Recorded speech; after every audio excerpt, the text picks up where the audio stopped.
നമസ്കാരം. ഇന്ന് നമുക്ക് നല്ല ടേസ്റ്റി ആയിട്ടുള്ള മാംഗോ പുഡിംഗ് തയ്യാറാക്കാം. അപ്പോൾ ഇതിനു വേണ്ടിയിട്ട് ഒരു കപ്പ് പഴുത്ത മാങ്ങ എടുത്തിട്ടുണ്ട്. ഇത് നമുക്ക് ജ്യൂസാക്കി എടുക്കാം. ഇത് നിങ്ങൾ വെള്ളമൊന്നും ചേർക്കാതെ തന്നെ മിക്സിയിലിട്ട് നന്നായി ഒന്ന് ബ്ലെൻഡ് ചെയ്ത് എടുത്താൽ മതി. പിന്നെ പുഡിംഗ് ഉണ്ടാക്കാനായിട്ട് മാങ്ങ എടുക്കുമ്പോൾ കൂടുതൽ നാരുള്ള ടൈപ്പ് മാങ്ങ ഒഴിവാക്കാം. അതുപോലെ തന്നെ നല്ല പഴുത്ത മധുരമുള്ള മാങ്ങ നോക്കിയിട്ട് വേണം എടുക്കാൻ. അങ്ങനെ മാംഗോ പ്യൂരി നമ്മളിവിടെ തയ്യാറാക്കി വെച്ചിട്ടുണ്ട്. ഇനി ഒരു പാനിലേക്ക് ഒരു കപ്പ് പാലെടുക്കാം. ഇതിലേക്ക് പുഡിങ്ങിന്റെ മധുരത്തിന് ആവശ്യമായിട്ടുള്ള പഞ്ചസാര ചേർക്കാം. ഞാനിവിടെ 2.5 ടേബിൾ സ്പൂൺ പഞ്ചസാരയാണ് ചേർക്കുന്നത്.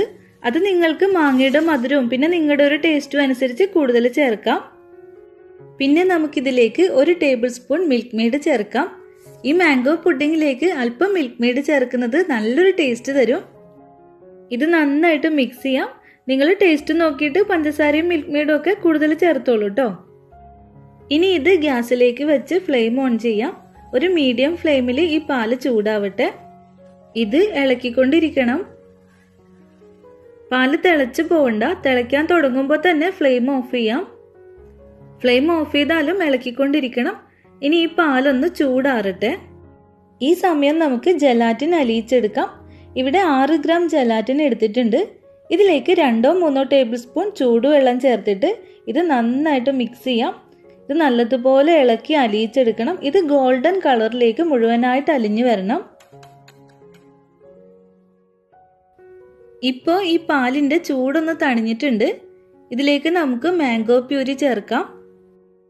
ഈ പുഡിംഗ് ഉണ്ടാക്കുമ്പോൾ മാങ്ങ വേവിക്കേണ്ട ആവശ്യമില്ല കേട്ടോ. ഇത് കുക്ക് ചെയ്യാതെ ഇങ്ങനെ ചെയ്യുന്നതാണ് കുറച്ചുകൂടെ ടേസ്റ്റ് തോന്നിയിട്ടുള്ളത്. ഇനി ഈ മാങ്ങയും പാലും കൂടെ നന്നായിട്ട് അങ്ങ് മിക്സ് ചെയ്യണം. ഇങ്ങനെ ചെയ്യുന്നതിന് പകരം തയ്യാറാക്കി വെച്ച ഈ പാലും മാങ്ങയും മിക്സിയിൽ നന്നായിട്ടൊന്ന് ബ്ലെൻഡ് ചെയ്തെടുക്കാം.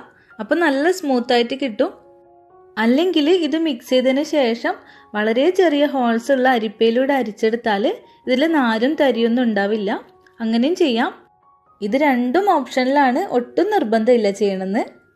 ഇനി നമുക്ക് ജലാറ്റിനും ഇതിലേക്ക് ചേർത്തിട്ട് നന്നായിട്ട് മിക്സ് ചെയ്യാം.